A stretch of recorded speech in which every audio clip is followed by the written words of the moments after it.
Boa noite, eu sou Guilherme Macalossi, está começando aqui na RDC TV mais uma edição do Cruzando as Conversas, seu programa de debates noturno, diário, trazendo para vocês a análise dos fatos mais importantes do dia, aquilo que repercutiu na vida do cidadão através das notícias que vêm aqui do estado do Rio Grande do Sul e do país. Na edição de hoje do nosso programa, nós vamos repercutir a série de reportagens que foram publicadas neste final de semana pelo site The Intercept, e que vão contra a Operação Lava Jato e alguns de seus maiores protagonistas, entre eles ninguém menos que o juiz Sérgio Moro e o procurador Deltan Dallagnol. Daqui a pouco já especifico um pouco mais sobre isso, mas eu gostaria de convidar você que está em casa a participar do nosso programa mandando a sua mensagem através do Facebook no live stream e também pelo WhatsApp. Essas duas opções fazem com que você também interaja conosco. Se você mandar a sua mensagem pelo Facebook, ela vai aparecer na sua tela. Se você mandar a mensagem pelo WhatsApp, nós vamos lê-la aqui dentro das possibilidades do programa. Para falar sobre isso, nós convidamos aqui o advogado criminalista, mestre e especialista em ciências criminais pela PUC e conselheiro federal da Associação Brasileira dos Advogados Criminalistas, Carlo Velho Mazzi. Militar da Força Aérea Brasileira, Major Brigadeiro do Ar, Brigadeiro Dias. Mestre em Ciências Sociais, especialista em Direito Constitucional e servidor do TRE do Rio Grande do Sul, Daniel Borges de Abreu. E a jornalista e mestre em Ciência Política, Fernanda Bart. Muito bem. No domingo, uma bomba nuclear aparentemente foi jogada contra a Operação Lava Jato.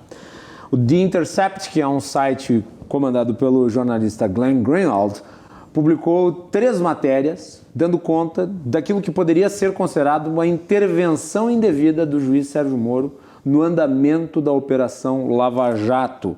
E, segundo o que o The Intercept informa, Moro sugeriu trocar a ordem de fases da Operação Lava Jato, cobrou novas operações, deu conselhos e pistas e antecipou ao menos uma decisão, isso naquilo que é trazido pela matéria. Segundo os proprietários, os diretores do The Intercept, eles receberam uma quantidade muito grande de informações dos integrantes da Operação Lava Jato, que incluiriam vídeos, áudios, documentos, mensagens trocadas ao longo desse período todo de tempo. E aquilo que foi publicado até agora corresponderia a uma fração muito pequena do conjunto de informações gerais que estariam no bojo destes documentos sigilosos que lhes foram entregues. Obviamente que a revelação dessas informações gerou um tumulto muito grande ontem. A hashtag VazaJato liderava no Trend Topics do Twitter como uma das mais mencionadas, e a esquerda em peso se mobilizou para fortificar a sua narrativa de que a Operação Lava Jato tinha Lula como um alvo político essencial e que se mobilizou no sentido de tirá-lo da disputa eleitoral.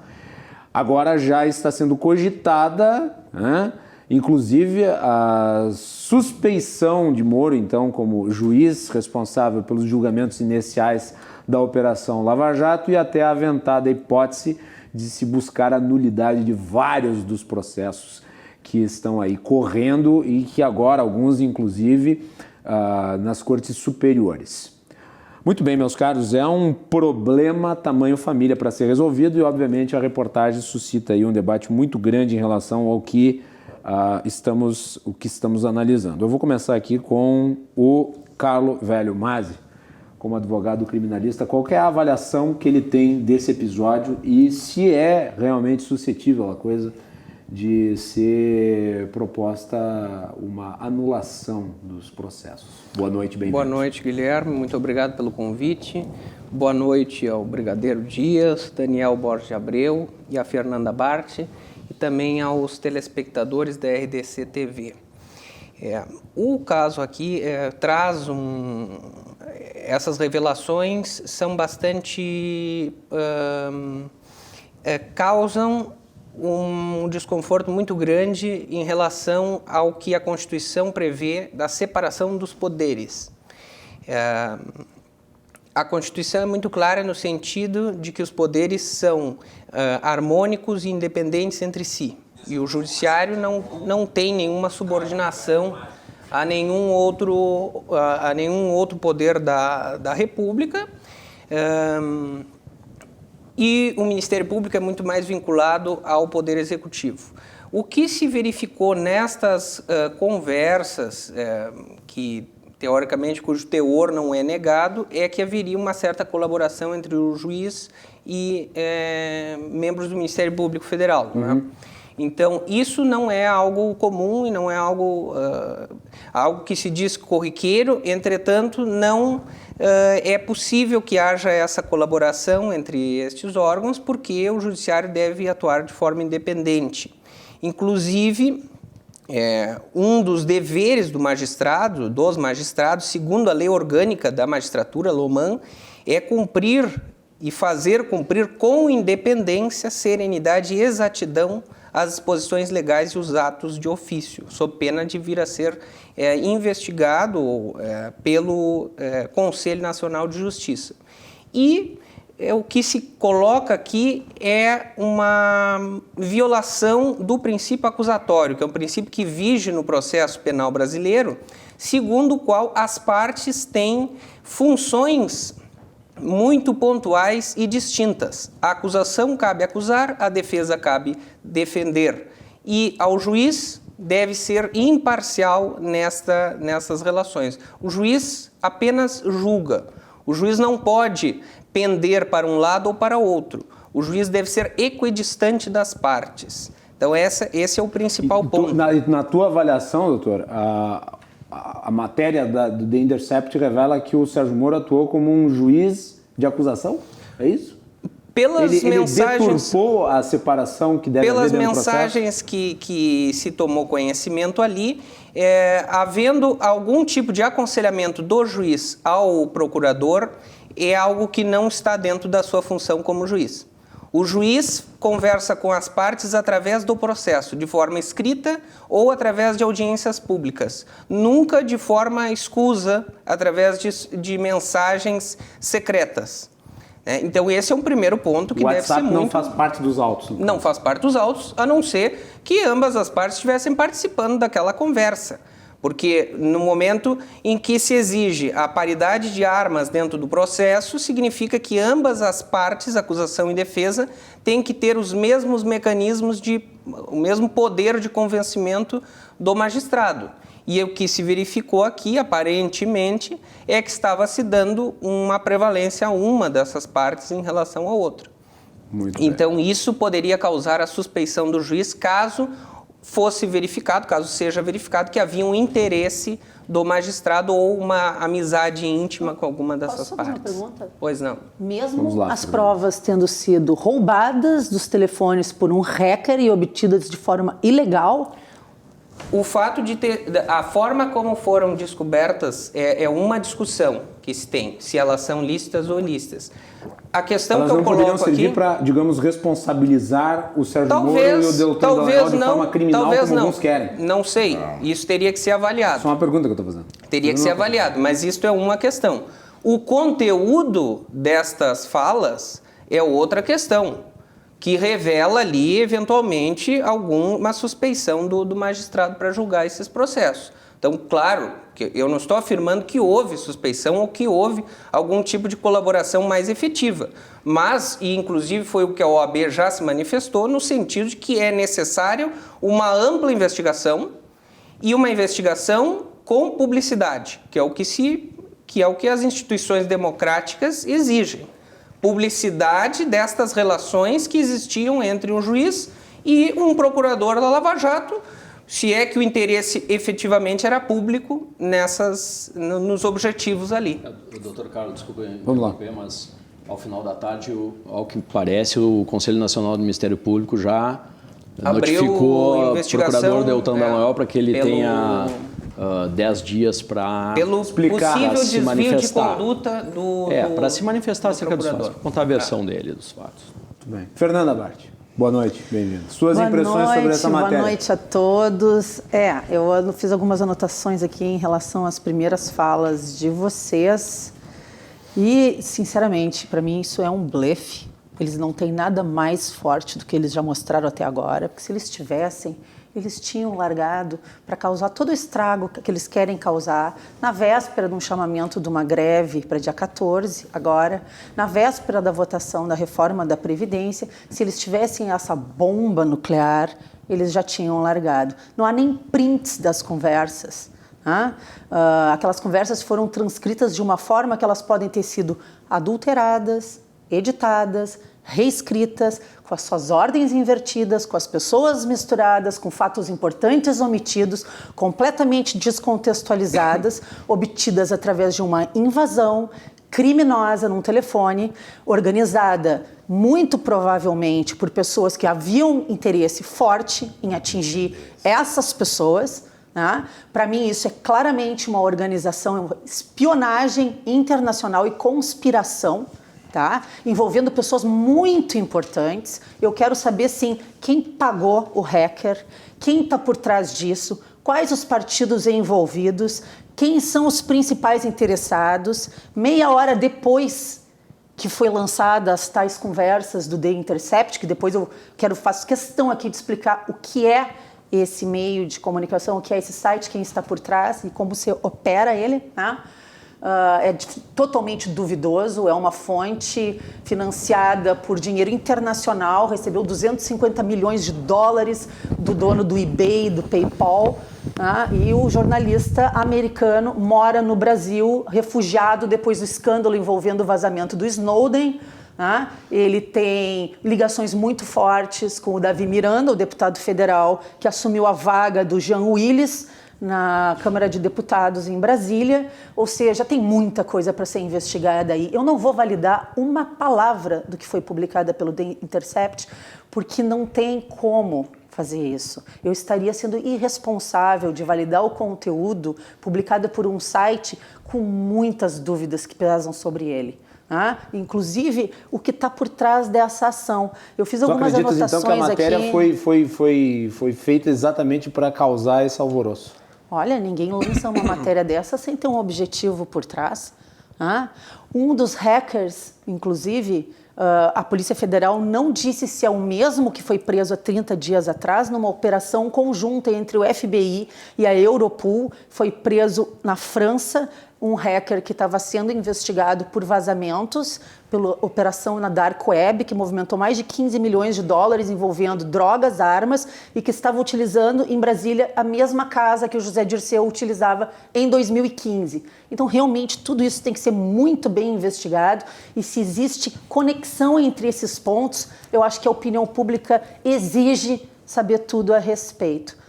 Eu vi com muita tranquilidade as declarações tanto do ministro Moro quanto do Deltan Dallagnol hoje de tarde, dizendo que não havia absolutamente nada de orientações ou fatos dúbios nas conversas que eles tiveram, que não havia essa orientação para agir de uma forma ou de outra. Então, acho que a sociedade está, sim, muito receptiva e, graças a Deus, a opinião pública tem a noção de quem são os heróis e quem são os bandidos nesse país. Fernando, tu achas que o The Intercept recebeu as informações e eu acho que deve-se haver uma investigação para se descobrir como é que se conseguiu inclusive, se foram pagas, as informações inclusive se houve pagamento. Tem que se fazer uma investigação abrangente, porque é muito grave que procuradores, um juiz tenham as suas mensagens capturadas muito grave. De forma ilícita. Eu acho que esse é o pior dos crimes que foi revelado até agora. Até porque a Constituição veda o anonimato, de forma geral, Entretanto, muito grave. Aí tu tem um hacker internacional ligado a um jornalista internacional que recebe dinheiro internacional. O sigilo da fonte dos jornalistas, O jornalismo só tem uma hipótese de um veículo ser responsabilizado pela informação que ele publica, que é ele estar mancomunado com o agente que eventualmente fraudou o celular da autoridade. Por exemplo, se ele eventualmente contratou o cara para fazer isso. Sabe que a Polícia Federal já está investigando há 30 dias. Se ele tiver interesse naquilo, ele vai pegar aquelas informações que diz ele que não sabe a fonte, e aqui Fernanda foi muito feliz na observação dela, não há nenhuma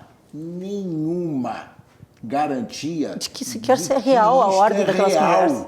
Onde é que está a garantia? A Fernanda foi no cerne daquilo. Tu não acha coincidência? Ainda, não é? Não acha coincidência? Olha, eu que não. Glenn Greenwald tenha sido o único jornalista escolhido pelo Lula negativa a captar a entrevista dele na cadeia? Vocês estão lembrados que o The Intercept com Glenn Greenwald foi o único jornalista convidado, escolhido a dedo pelo Lula, para entrevistá-lo na cadeia. Então não venham me dizer que esse meio não é ideológico, que não está completamente viciado. Está viciado. E tem Está viciado, eu não tenho dúvida objetivo, disso. Lula livre.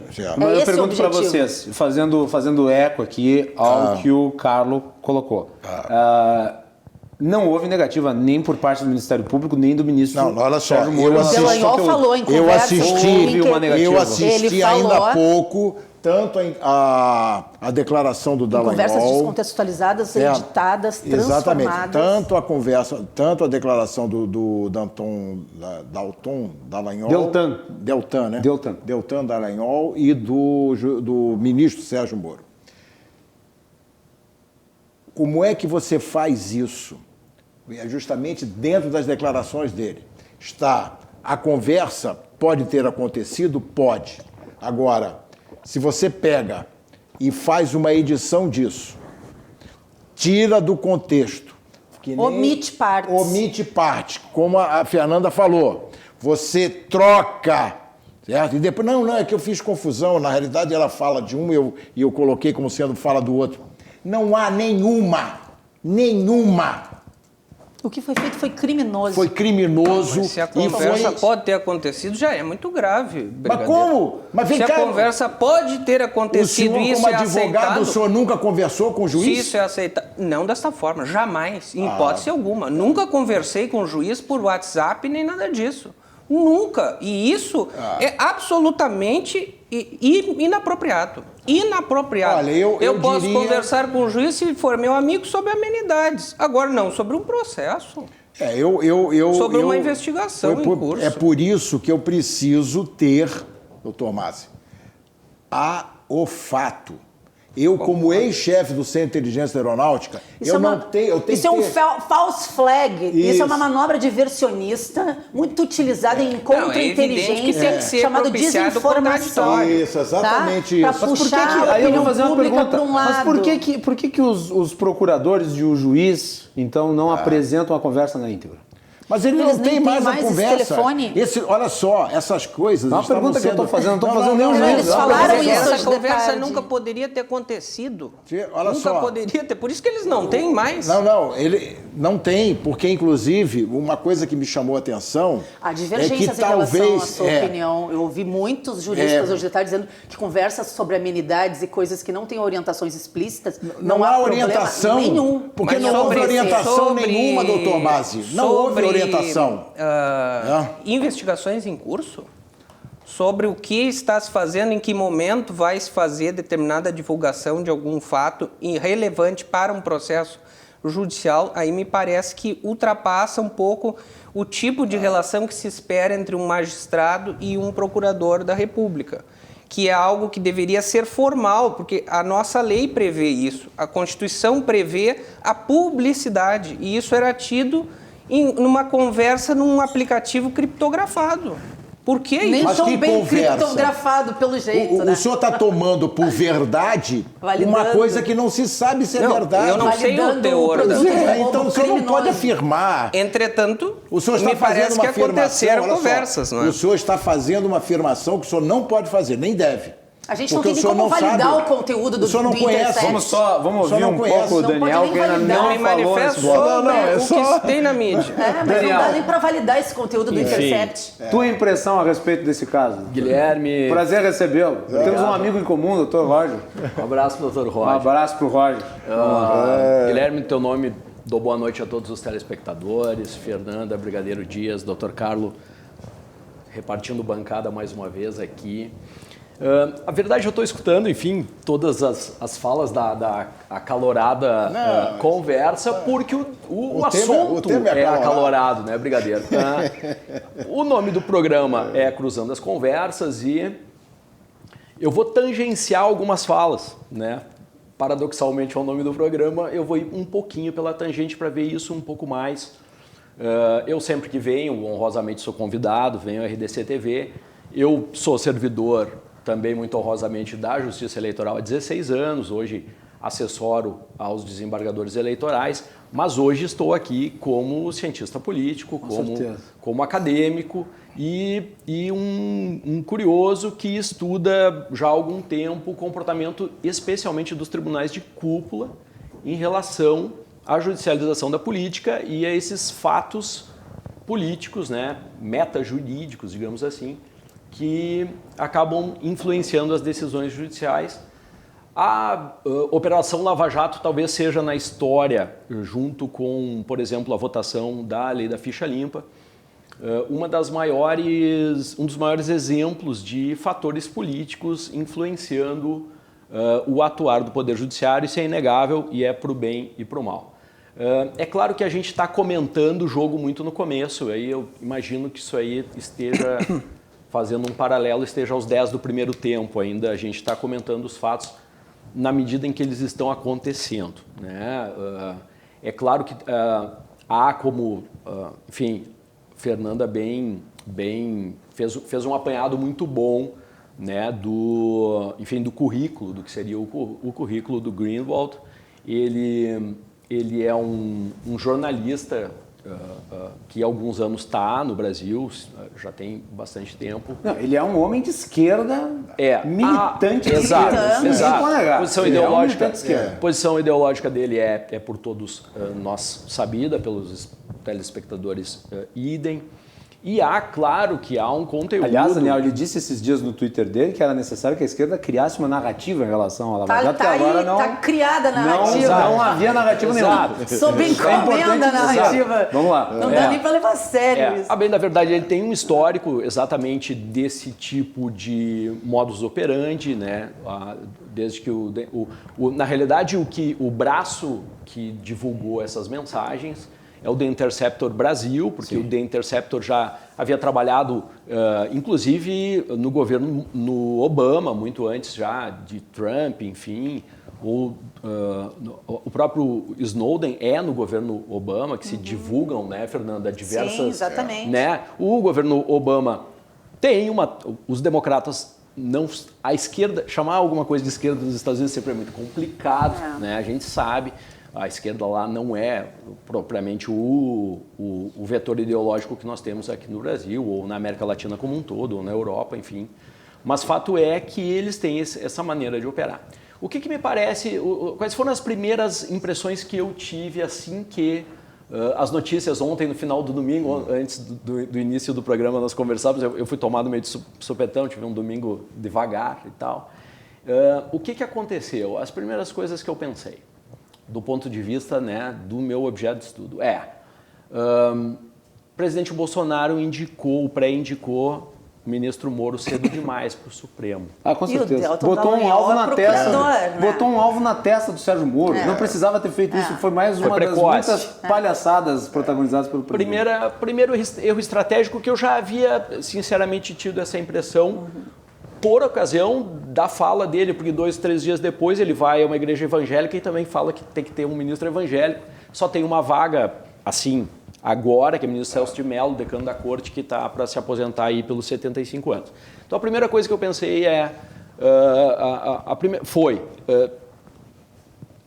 se concretizou o quão cedo o nome do agora ministro, então juiz Moro, seria o aspirante a ministro, né? É um sujeito novo, assim, o aspirante a ministro.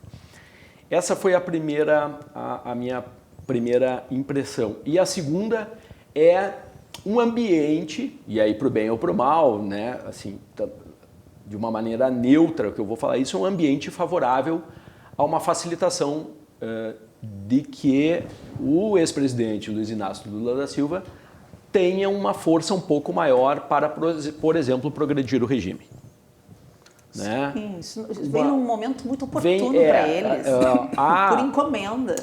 Do ponto de vista político e no que eu estudo, repito, né, o comportamento das cortes de cúpula. Então a gente está falando especialmente aqui de Supremo Tribunal Federal. né? Eu imagino que esses 2 ingredientes vão pautar o Supremo agora no segundo semestre. Aliás, amanhã está colocado na pauta de discussão a liberdade do Lula no STF.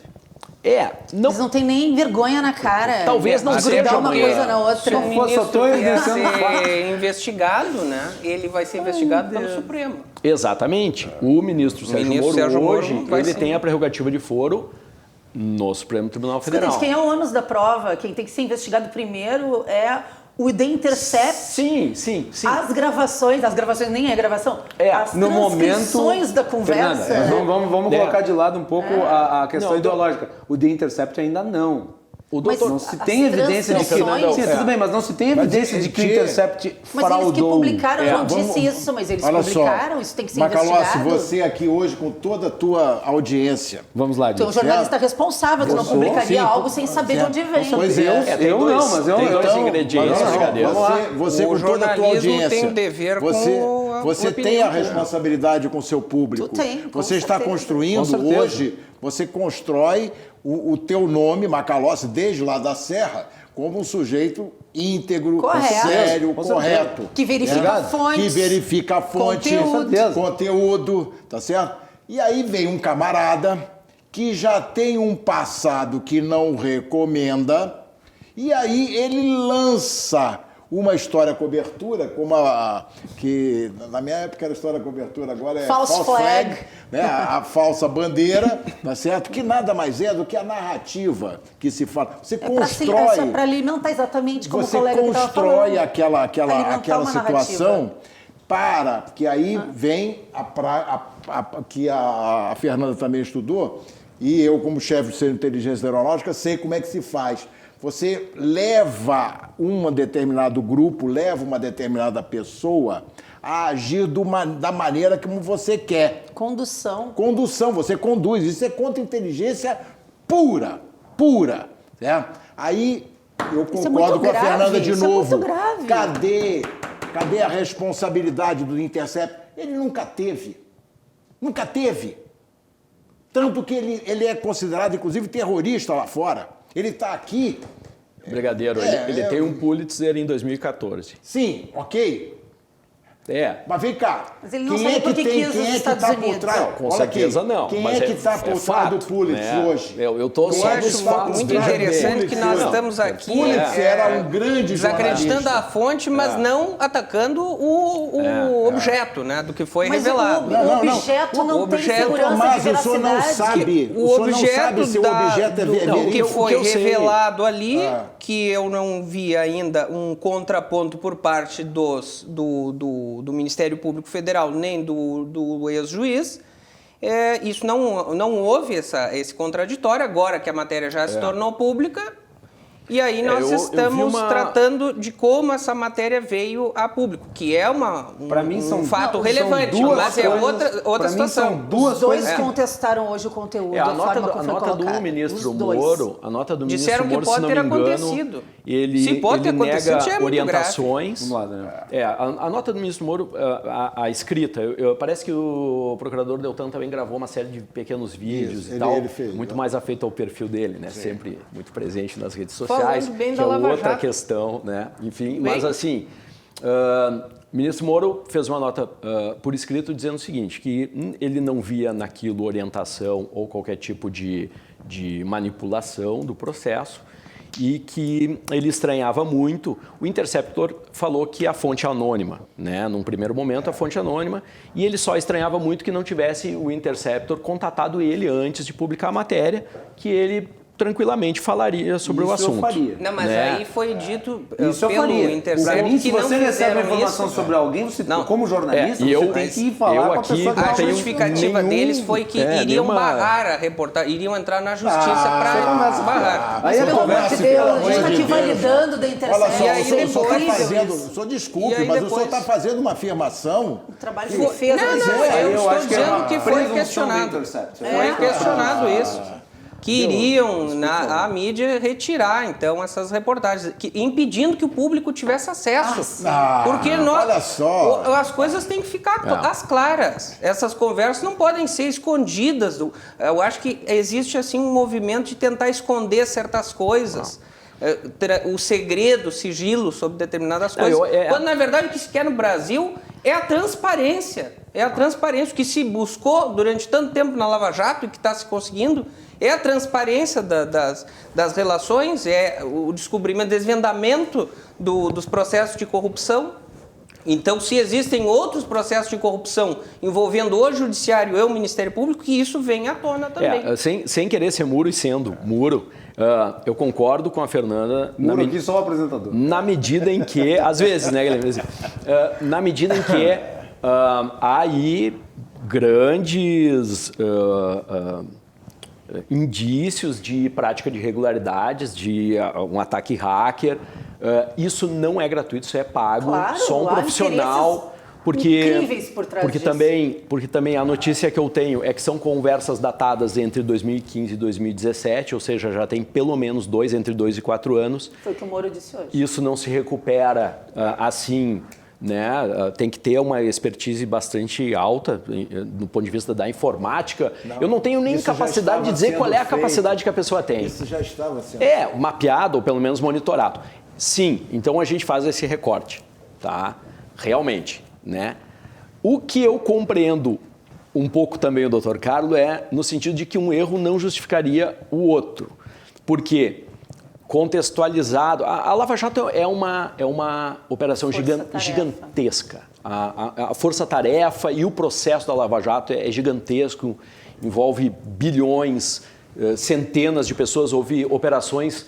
Para que o telespectador tenha ideia, houve operações da Polícia Federal com 300 agentes da Polícia Federal. Então, são verdadeiras operações de guerra.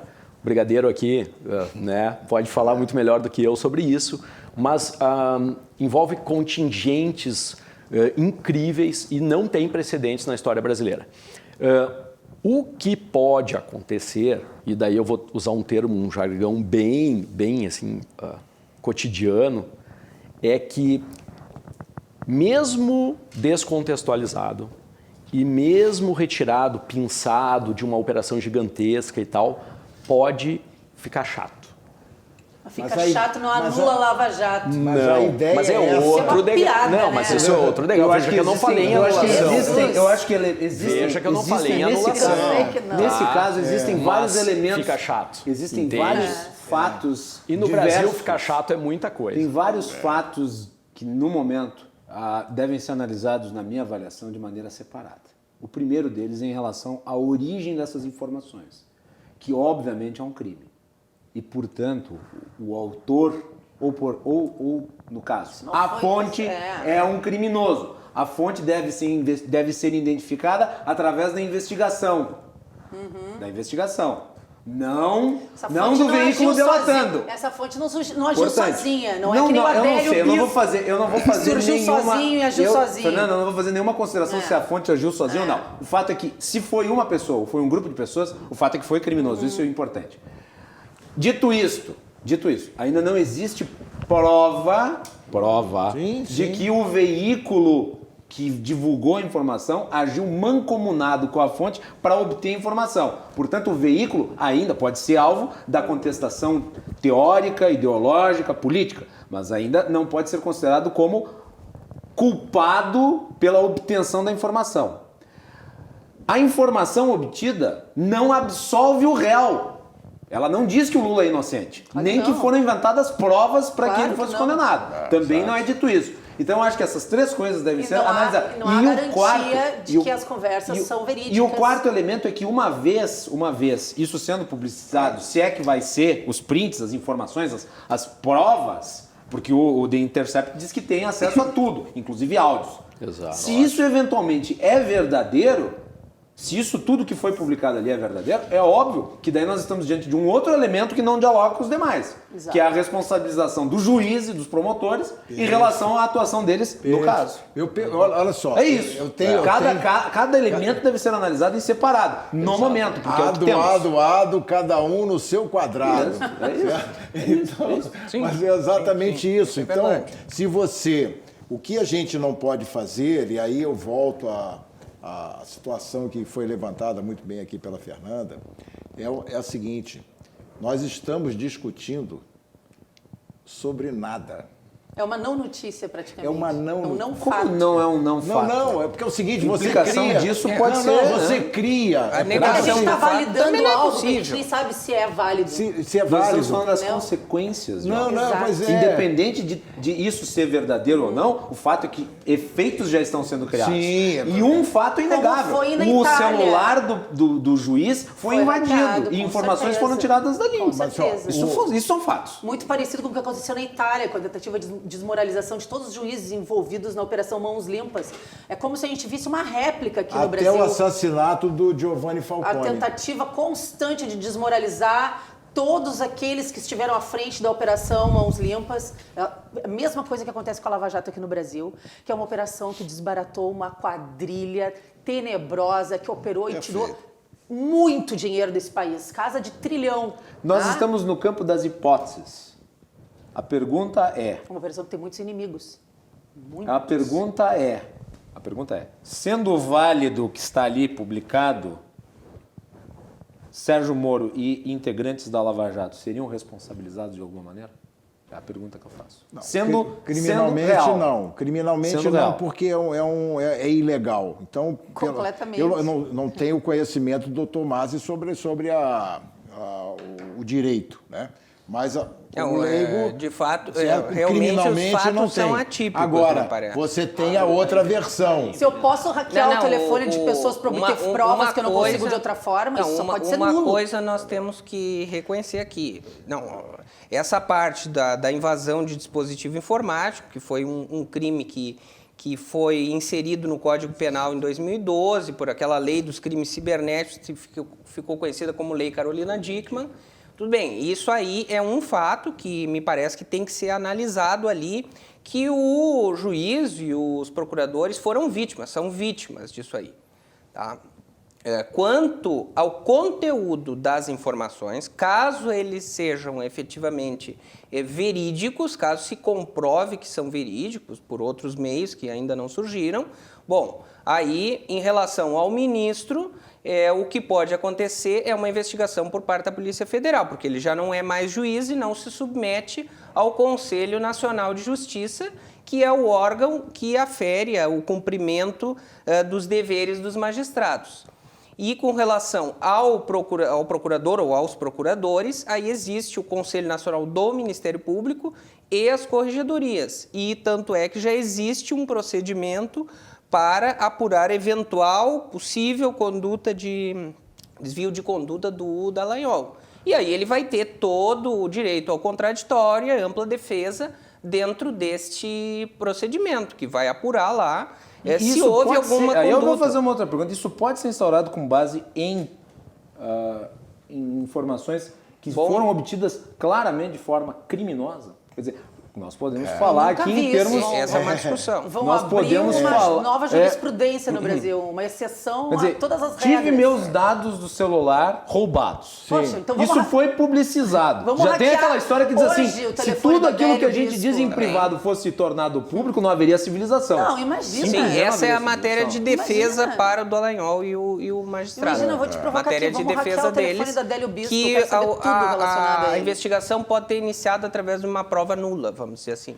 inválida. Aí pode ser, eu não... Não lhe isso- parece precipitado que isso esteja acontecendo? Ainda mais quando... Isso é verdade. Ainda não foram trazidos os elementos probatórios da matéria. Sim, e tudo bem. É um relato. a Não, matéria é um relato. isso eu concordo. Eu acho que em relação à eventual responsabilização deles, vai existir esse empecilho aí da possível nulidade da prova. Entretanto, uma outra questão é se este relacionamento entre o procurador e o juiz, de que forma pode ter prejudicado algum acusado na Lava Jato, tornando o juiz suspeito para julgar um terceiro. Lá não falo do Lula, falo de outros tantos que foram condenados na Lava Jato pelo juiz Sérgio Moro, né, com acusações feitas pela Força Tarefa. Mas o fato, tem de que ter ser sido, provado. o fato de ter sido condenado... Mas ele foi condenado em primeira instância, Isso mas tem em que ser segunda e provado. terceira instância. Se o juiz era suspeito, o processo, nulo teoricamente, todo. deveria ser anulado. Todo ele. Mas tem que provar que o juiz é suspeito. Claro que tem que provar, evidente. Por isso que tem que se apurar esses fatos. Por isso é que antes de apurar o fato, tem que saber se isto é um fato Nós estamos discutindo... Mas para apurar, nós fazemos a apuração e depois chegamos à prova. Pois é exatamente isso. Nós estamos a mesma coisa a delação premiada. Nós estamos a delação discutindo... não é prova. Não, a delação não é prova, mas ele traz prova. Ela é uma fonte para se chegar até a verdadeira prova. Então é exatamente isso, doutor Márcio. Eu acho não, a minha convicção hoje. Tragam-se os fatos. Eu, como homem de inteligência, trabalho em cima de fatos. Eu vou concordar nesse ponto com o Brigadeiro Dias. Eu acho que... Eu vou dizer o que eu faria. Se eu sou o jornalista responsável por ter acesso à informação. Eu publico tudo de uma vez só. Claro! Porque eu não gosto e acho que é lamentável esse tipo de denúncia feita no crediário. Mas você ia ouvir eu vou outro pegar lado. um trechinho e vou botar aqui. Aí, semana que vem eu faço de novo. Mas também há que se ver que na Lava Jato foi feito isso, de publicar trechos, né? Um erro não justifica. Pelo amor de Deus. Bem, só estou dizendo que já ocorreu anteriormente. Mas olha só, não tem como comparar Então, a conduta da não Lava é só- Jato com a do The Intercept, pelo amor de Deus. Bom, mas está se apurando a corrupção no Brasil. Vamos lá. Eu não tenho É a corrupção no Brasil. Eu teria publicado tudo de uma vez só. Mas aí tá. Mas ouvi do outro lado. ver que Você não há teria ouvido. Teria ouvido do outro lado. Eu não tenho os números, mas eu te garanto que hoje o número de seguidores do Intercept Quadruplicou. muito mais. Centuplicou, se é que isso existe. Porque, então, essa isca, ela também se presta a isso. Também. A colocar um holofote, por isso que eu aqui, Eles vão ganhar muito dinheiro com isso. bastante confortavelmente, eu trago mais para a seara política, né, para os efeitos políticos imediatos certeza. disso, que é uma flambada bastante séria no ministro Moro para postular o cargo no STF. Não se sabe, enfim, a que interesses isso pode atender, ou se sabe, enfim. E num segundo momento, me parece que há uma força maior de que o presidente Lula realmente tem aí a sua pena, o seu regime de pena modificado. Mas isso, Me mas parece. ele teria o seu regime independente disso, né? Isso aí não vai ter uma influência direta sobre o processo do Lula. Posso? Será mas que não? Mas não é isso que eles estão Tem. dizendo. Sabe por que eu acho que isso vem de uma coisa Isso é um maior argumento e político, orquestrada? Tem. Tá? É um a argumento minha tese, jurídico, tá? não é É jurídico. uma teoria. Mas é exatamente Não estou por isso. fazendo aqui afirmações jurídicas, eu estou fazendo a minha teoria. Sim, porque tu és uma Estava cientista tudo política. pronto, Macalossi. Tinha banner, agora está provado, Lula é inocente. Todos iguais, com as mesmas frases escritas, sendo lançados ao mesmo tempo em vários lugares, Brasil afora. Imediatamente, o advogado de defesa do Lula, meia hora depois, estava com tudo pronto, tá? Pedindo a revisão O habeas corpus. em cima do Intercept. Mensagem Tá? do nosso público. Quer concluir? Ah, tu não pensei que tu tinha concluído. Quero Desculpa, concluir, vamos lá. tá? A semelhança de discurso proferido em todos os cantos do Brasil, usando as mesmas hashtags, falando as mesmas coisas em relação, chamando o Moro de fora da lei, né? Disso para baixo, tudo muito fechadinho, embaladinho, bonitinho, preparado.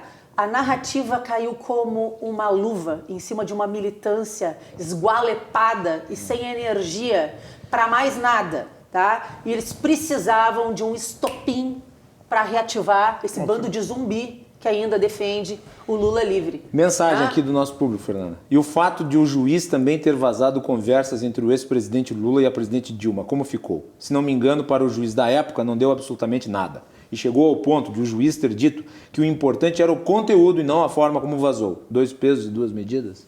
Ele Do fez nosso um meia-culpa público, sobre isso depois, tá? E disse que era a única forma de impedir que o Lula virasse ministro. Ele fez um meia-culpa, ele se pronunciou, isso aí não foi feito às escondidas. É bem Mas diferente. aí o objetivo era impedir que o Lula virasse ministro, então. Esse era o objetivo do juiz? Tu não lembra disso? Não, mas se esse é o objetivo de um juiz, então aí o problema é muito mais grave. As informações foram todas colocadas na época. Não, realmente, é que isso aí não é que simplesmente isso me causa um constrangimento, porque simplesmente não é a função do juiz. Imagina como deve ser difícil combater o crime e a corrupção num país Não é como o função Brasil. do juiz impedir que Cada alguém vez mais admiro vire o Sérgio Moro. Vire ministro ou algo assim. A função do judiciário é julgar com base em fatos colocados dentro de um processo criminal e não ter posições políticas. O juiz Bom, não eu é acho que seja uma posição política. Eu não acho que seja uma interferir num outro tipo numa outra questão envolvendo outros poderes, realmente me leva a suspeitar que se aplica os casos de suspeição ali do Código de Processo Civil, onde diz que há suspeição do juiz. Que tenha interesse no julgamento da causa em favor de alguma das partes. Se ele tinha interesse, vamos suposição. Se tivesse, depois de terminar. Se tivesse supostamente interesse que fosse julgado a favor da acusação, esse juiz estaria suspeito para julgar o processo. Se ele teve esse interesse em função de algum cargo que ele iria exercer no futuro, bom, isso é muito grave. Isso aí é a sua suspeição. Mas eu creio que não nesse caso. Isso é a sua opinião e a sua interpretação. Creio que não nesse caso, doutor. Vou lhe dizer por uma razão muito simples. Coincidentemente, a mesma da esquerda, né? Então agora eu virei esquerdista. Creio que neste caso não, doutor, pela seguinte razão. Quando isso se deu, já havia um ano antes da eleição, não se sabia quem seria o presidente. Então, acho que é muito improvável que houvesse um desejo do juiz naquela época de ser o ministro da Justiça do Bolsonaro, especificamente do Bolsonaro, porque aquilo dali não se sabe, ainda era um período que não era nem o governo Temer, quer dizer, faz muito tempo, o Bolsonaro nem candidato era. Eu tenho uma pergunta que depois o doutor responde. Pergunta se o advogado é atendido por juiz e se não vai falar sobre processo e recurso. Depois tu respondes. Nós vamos fazer intervalo e nós voltamos em seguida aqui com o Cruzando as Conversas. Já retornamos. Preciso de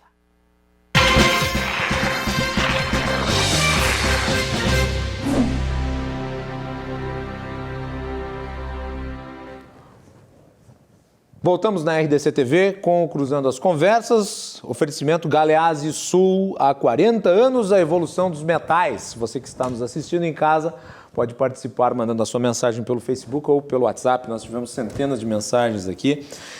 Uma direcionada ao apresentador Macalossi. Segundo o Bolsonaro, amplamente divulgado, ele convidou o Moro antes das eleições, depois, como sempre, desmentiu. Sim, mas o que eu estou me referindo aqui, né, em resposta anteriormente dada, foi que isso não foi na época em relação à divulgação dos áudios do Lula com a Dilma Rousseff, porque aquilo não era época eleitoral.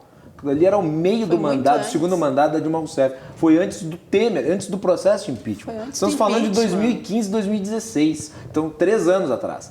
O Bolsonaro, naquela época, devia ter 14%, 15% das intenções de voto. Ele não era nem mesmo favorito para vencer a eleição. Então, é muito. Era candidato ainda. Não havia candidatura, existiam pré-candidatos. Então, não dá para se dizer que naquela época o Sérgio Moro tinha o desejo de ser ministro da Justiça do governo Bolsonaro, porque não sabia o que ia acontecer no país, não sabia nem se a Dilma ia terminar. Ele tinha o interesse de ter um protagonismo na Operação Lava Jato. Isso é inegável. Ele sempre teve essa pretensão. Ele se preparou para isso, ele estudou para isso. Bom, ele era o juiz da operação, com certeza. Agora, o juiz deve agir dentro dos autos, né? É o que diz a Loman, pelo menos. É o que diz a lei orgânica da magistratura. E o senhor acha que o juiz não agiu dentro dos autos? Ele não condenou pelo que estava nos autos? Tanto que ele condenou, ele condenou em primeira instância, foi confirmado em segunda e foi confirmado exatamente, foi confirmado e reconfirmado. Não, é isso eu não estou falando. Não estou falando sobre a prova dos autos, eu não conheço o processo. Inclusive, agravaram as o que eu sei é que o juiz deve se manifestar nos autos do processo, ele não deve dar entrevistas, ele não deve atuar mediaticamente. Porque não é função dele isso. Se o Ministério Público vai lá e publiciza, faz uma entrevista coletiva para apresentar a acusação, isso é uma coisa. Isso há um interesse público ali. Agora, o juiz não. O juiz tem que ter esta imparcialidade de atuar dentro do processo. Ele não tem um dever com a opinião pública. O juiz só tem um dever com a sua própria consciência de julgar conforme a prova que está nos autos, de acordo com a sua consciência e fundamentando as decisões. Eu acredito que se Moro julgou desta forma é porque tinha convicção de que esta era a melhor forma a ser julgado. Agora, fora dos autos... O vazamento das conversas de Lula era de conteúdo criminoso e prejudicial à pátria. Suposta e incompleta mensagem contra a Lava Jato e o juiz Moro demonstra conversas sobre diligências. Um juiz pode diligenciar em um processo. Mensagem do nosso o assunto da divulgação do áudio do então postulante a ministro da Casa Civil e da então presidente Dilma Rousseff é um assunto que me agrada, porque o jurisdicionado do juiz Sérgio Moro era o ex-presidente Luiz Inácio e não a presidente Dilma Rousseff, né? Na realidade, o áudio foi divulgado naquilo que o doutor Carlos conhece bem, de encontro fortuito de provas, né? Enfim, se está escutando alguém que se possui competência para autorizar, enfim, a interceptação e acaba, por encontro fortuito, se descobrindo uma conversa. Ali, por que eu gosto tanto desse assunto? Porque ali os efeitos foram muito mais políticos do que jurídicos. De lado a lado, posições bastante respeitáveis do ponto de vista da validade ou da invalidade da divulgação, do levantamento do sigilo daquela conversa. Isso é verdade, isso é verdade. Até porque a suspeita era de que a nomeação do Lula estava sendo utilizada para ele fugir da justiça. Não se está ali dizendo, o áudio do Lula foi divulgado. Não, era um áudio da presidente da República. Que é o famoso áudio do prefeito. A questão toda é divulgar o áudio, um juiz de primeiro grau divulgar um áudio em que está uma presidente da República conversando. Há posições respeitáveis de lado a lado, enfim, mas eu volto ao ponto da repercussão política. A partir dali, enfim, o Lula não pôde ocupar a chefia da Casa Civil, não teve a competência a prerrogativa de foro deslocada para o Supremo. Talvez esse deslocamento desse processo de Curitiba, da 13ª Vara Federal, para o Supremo tomasse outro ritmo, esse caminhar processual tomasse ali algum passo de jabuti e o julgamento demorasse um pouco mais e talvez os rumos de uma eleição tenham sido jogados ali. Essa atuação, ela levanta o questionamento da imparcialidade do juiz. Por isso que eu falo dos posicionamentos respeitáveis de lado a lado, doutor Carlos. Eu falo muito dessas repercussões políticas e me parece que o momento é muito parecido, né? Nós temos violação da intimidade de 2 agentes públicos, né, entre 2015 e 2017, de uma maneira irregular, criminosa, enfim, né? Mas que, para fora de qualquer procedimento disciplinar, para qualquer procedimento de nulidade processual, me parece que chamusca um pouco Eu concordo o efeito político. Isso. O ministro Marco Aurélio hoje falou sobre isso. Ele gosta de falar também. O ministro Marco Aurélio já se manifestou fora dos autos. A sua opinião, mas o Marco Aurélio já veio dar. Então eu só vou fazer 2 provocações para o senhor também, brigadeiro. Também não devia ficar se manifestando. Hoje, o senhor como presidente da República, o ministro Celso de Mello se aposenta. O senhor coloca o ministro Moro a ser sabatinado por um Senado de centrão? Não sei. Não sei. A posição ficou bastante... É engraçado, porque a sabatina nunca foi levada a sério. 100 anos. 100 anos houve 3 reprovados, os 3 no mesmo presidente. Faz quase 100 anos isso. Exatamente e agora? Isso. Sabatina mas nunca é para ver a gravidade do momento. Mas é porque, aí viu, Daniel, é exatamente isso. Pelo meu conhecimento profissional da área de inteligência, como você monta isso para fazer, é que traz essa minha vontade, esse meu desejo de que realmente nós possamos fazer todas as nossas análises em cima do fato. Concordo, eu acho que o Intercept tem que divulgar tudo o que tem. Porque se não Eu não quero transcrição de conversa, eu quero os prints. Porque, veja bem, porque a transcrição de conversa, ela pode ser, inclusive, se for só a transcrição, ela pode ser manipulada. E eu tenho a técnica de como fazer isso. Né? A gente aprende a fazer isso. Então, eu estou dizendo por isso essa minha veemência. Inclusive, um nosso telespectador perguntou por que um integrante das Forças Armadas brasileiras estava fazendo uma mesa de discussão jurídica. Pois nós temos aqui... Eu não sou advogada. A Fernanda é uma mestra em ciências políticas. Eu sou um conhecedor de técnicas de inteligência e contra-inteligência. Espionagem. E temos ali um advogado e temos aqui um servidor da justiça. Estamos bem distribuídos aqui. Estamos bem distribuídos. E né? eu tenho um detalhe, porque o Brigadeiro Dias, como militar, ele pode se manifestar porque ele já não é mais da ativa. Sim, claro. Se fosse da ativa, não poderia. Não fosse adequado, mas... Não posso. Não estaria aqui de jeito nenhum. Bom, tem mais uma mensagem. Doutor Carlos, qual a sua opinião sobre a conversa do Gilmar Mendes com o Simval Barbosa? Não sei se tem a ver com o debate. Não desconheço. Mas, de fato, é que a realidade é rica, riquíssima nisso aí. O que nós temos de defender todos os meus convidados. O que o Dr. Carlos está colocando aqui é uma análise crítica em relação a se o comportamento do juiz e dos procuradores foi de fato eu falo em hipótese, né? Evidentemente. Ele defende que haja, obviamente, uma investigação apuração. a respeito do comportamento dele, se for verdadeiro. Dr. Carlos não precisa de defensor, mas o Dr. Carlos está sendo extremamente técnico dentro da área jurídica. Exato. Sobre a política eu nem posso, nem tenho das possibilidades. Embasamento teórico para me manifestar. Até porque eu não tenho nada a ver com político, não sou político, não formalidade participo. Embora todos sejam políticos. Né? Mas formalidade alguma. Nós já nascemos aqui, mais um comentário. Mas eu não faço parte da formalidade alguma é maior que a materialidade dos fatos. Corrupção política do país. Por óbvio que aconteceu a captura criminosa de dados dos aparelhos dos procuradores federais e plantados no site com o objetivo de tumultuar a grande imprensa. O Congresso e o STF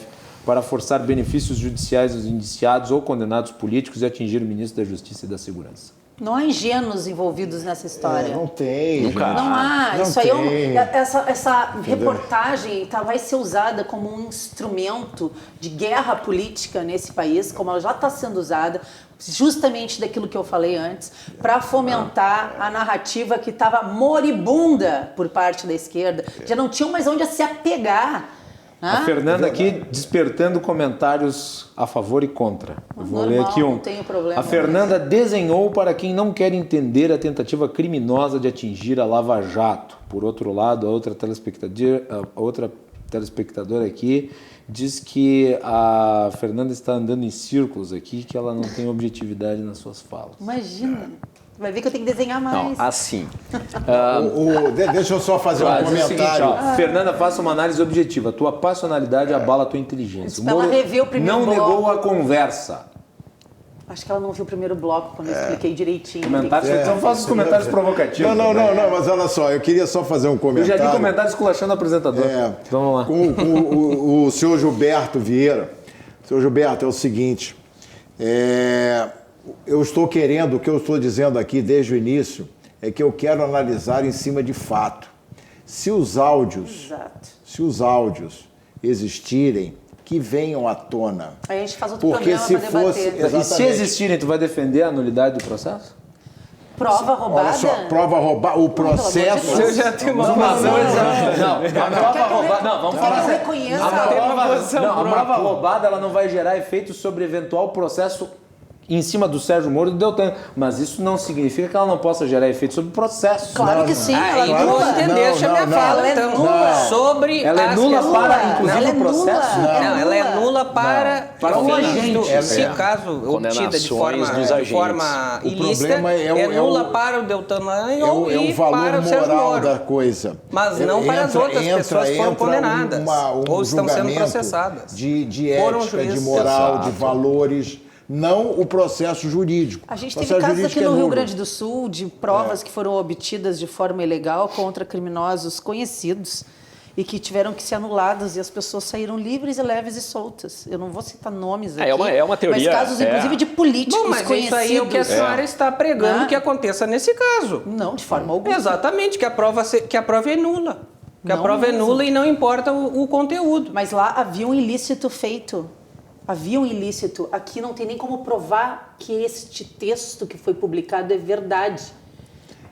Não há print. Fato. Há um monte de frases amontoadas. Aí a gente discute o fato. Não, ser comprovado... Sempre os dois aspectos, né, Brigadeiro? Ser comprovado. Partindo do pressuposto C, não com. Não, estou aqui no C, na hipótese. Porque, como disse o Dias, nós estamos analisando uma hipótese que pode ter tanto lado quanto outro. Agora, ser comprovado que de fato houve ali, foi um ilícito praticado pelo juiz. Porque está na lei da magistratura que o juiz não pode aconselhar a parte. Mas e o conteúdo da fala? Que O conteúdo? Moro falou hoje claramente, ele deu entrevista sobre isso, disse que não houve aconselhamento algum. Não, eu nas ouvi. conversas. É a alegação dele. Fernando, eu vou fazer uma brincadeira. Mas é a contigo. alegação Não houve um aconselhamento.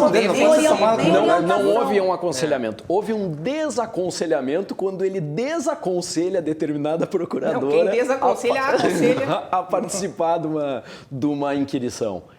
Quando ele fala, né, Mas que ele diz... se isso aconteceu, né, os dois aspectos. O que acontece, assim... Eu acho que é importante ressaltando o que disse o Brigadeiro.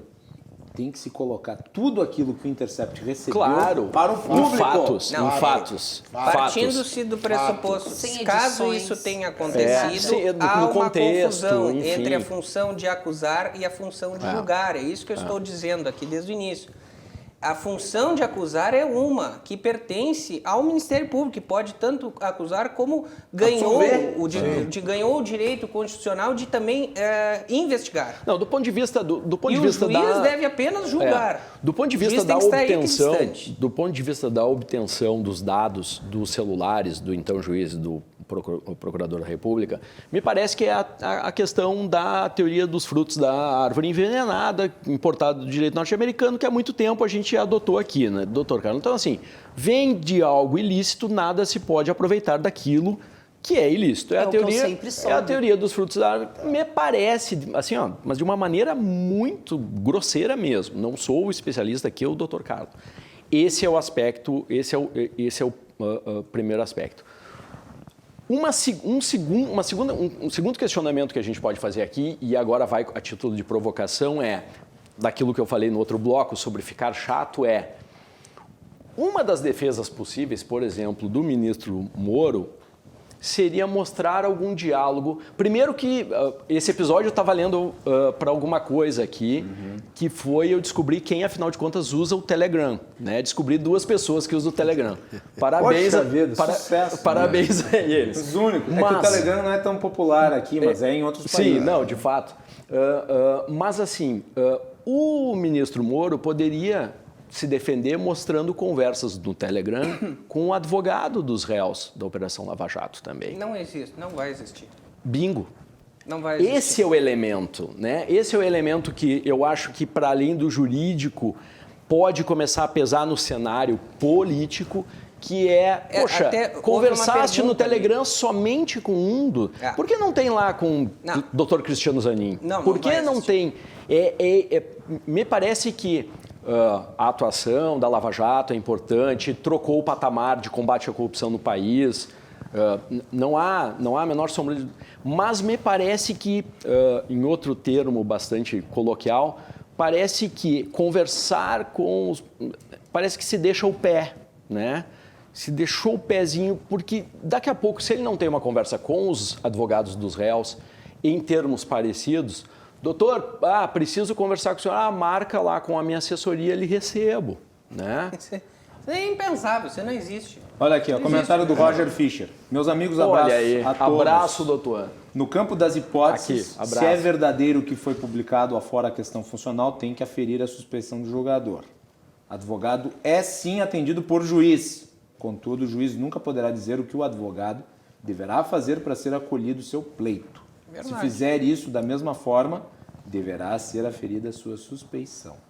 E o advogado tem que pedir a audiência com o juiz. Não é assim pelo celular, assim, ter contato meu pai mandou uma mensagem para ti. Tá, então tá meu bom. pai, Ayrton Macalossi, ó, que não é qualquer dia que ele manda Não mensagem. é qualquer um. Então, avisa ao Brigadeiro que logo ele vai ser indicado por uma junta militar ao governador do Rio Grande do Sul. Não, eu tô fora. Diga pro seu Ayrton que nessa me tira dessa... Mas uma das coisas que eu acho interessante que seja dita aqui é o lado do jornalismo também. Que chegou a ser conversado por ti, Macalossi, que o jornalismo, na realidade, me parece, claro, tem essa questão do sigilo da fonte. Com certeza. Tem a preocupação com a idoneidade da informação ali, mas o jornalismo tem que ficar ao lado da verdade também, né? O fundo da verdade... Volto a defender. O jornalismo né? tem que preservar o sigilo da fonte. Se a fonte foi criminosa na obtenção da informação, eu não tenho essa certeza. Eu sou formada em jornalismo. Vamos lá, eu não me lembro disso na cadeira de ética. Se a prova... Olha, isso é o que diz a Constituição, não sou eu. Conseguida de forma ilícita. É assegurado a todos o direito a acesso à informação e resguardado o sigilo da fonte quando necessário ao exercício profissional. Fernanda, todos os vazamentos da Operação Lava Jato, foram criminosos.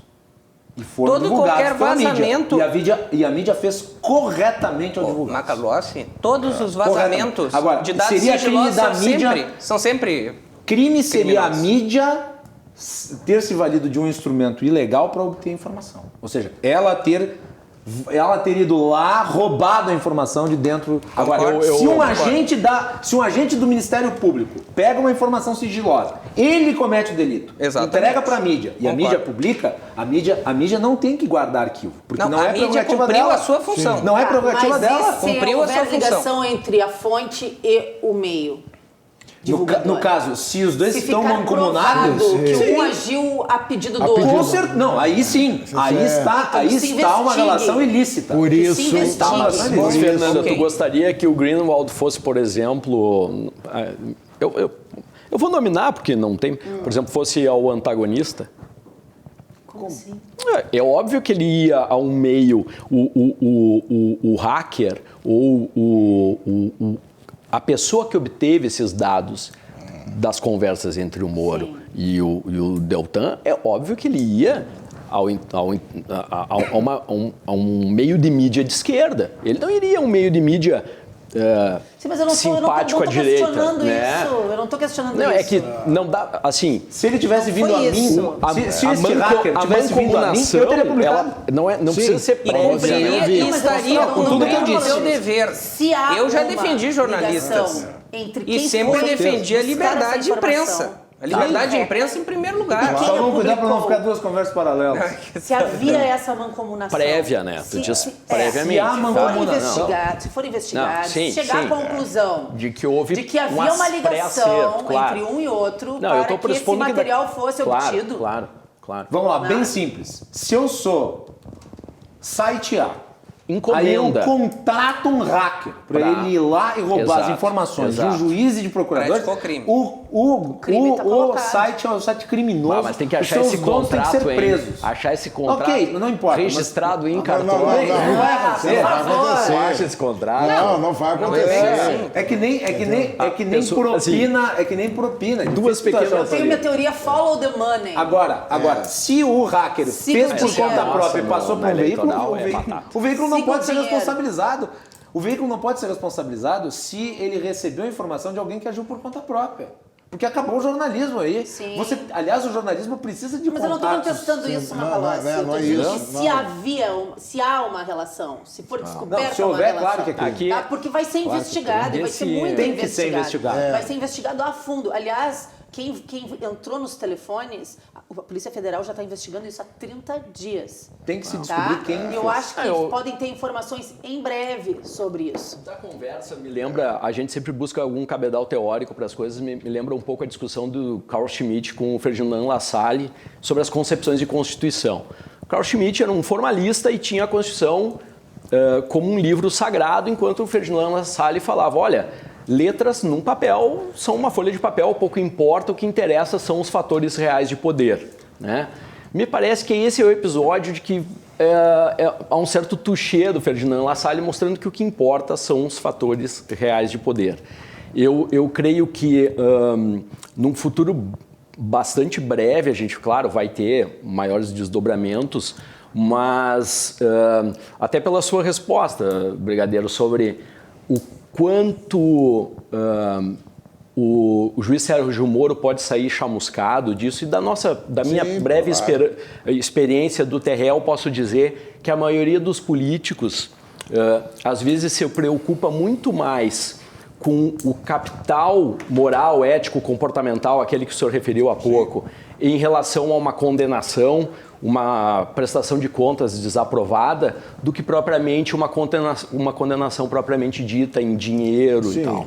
Então esse eu acho que é o capital principal. Senhores, eu gostaria muito de agradecer vocês quatro. Já terminou? Já acabou, é meia-noite agora. Cedo, né? Nós agradecemos enfaticamente aqui a participação do Dr. Carlo Velho Mazzi, do Brigadeiro Dias, do Dr. Daniel Borges de Abreu e da Fernanda Bart, que eu gostaria de anunciar como comentarista de política aqui da RDC TV a partir da próxima segunda-feira, né, Fernanda? Dia 17. Ah, que legal. Todos os dias com vocês. Muito bem. Tá bem? Parabéns. Então tá aí. E eu dou 10 segundos para cada um se despedir. Brigadeiro, muito obrigado. Eu queria há muito tempo que tu viesse aqui no programa. Sim, não, mas é uma Tem satisfação. cada história, Brigadeiro. Uma hora dessa, uma entrevista com o Brigadeiro para ele contar a vida no Exército, na Aeronáutica. Eles não gostam que fale Exército, mas é das Forças Armadas. Vamos lá. Rapidinho. Não, mas é só dizer, Macalossi, da satisfação, deixar um grande abraço aos nossos telespectadores e mandar um beijo especial para a Sandra, que está nos acompanhando desde cedo aqui no programa, certo? Fazendo seus comentários. Para você, Guria, um grande beijo. Então, Carlos Mazzi. Agradecer a oportunidade, o convite e em ter essas conversas aqui com pessoas tão qualificadas e apenas ressaltar que o que nós queremos é publicidade. Publicidade e investigações a fundo para um lado ou para o outro para se chegar à verdade, que é o que o jornalismo justamente quer e o que a Constituição assegura a todos. Daniel.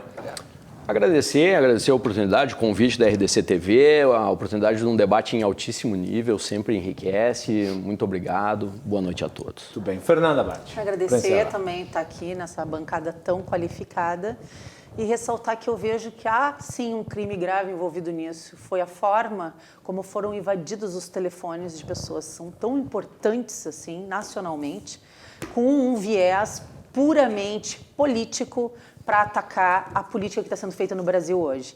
Não percamos de vista quem são os verdadeiros heróis e os verdadeiros criminosos nesse país. Boa noite. Muito bem. E foi isso por hoje. Obrigado a todos pela audiência, uma boa semana e nós voltamos amanhã a partir das 22h30. Até mais.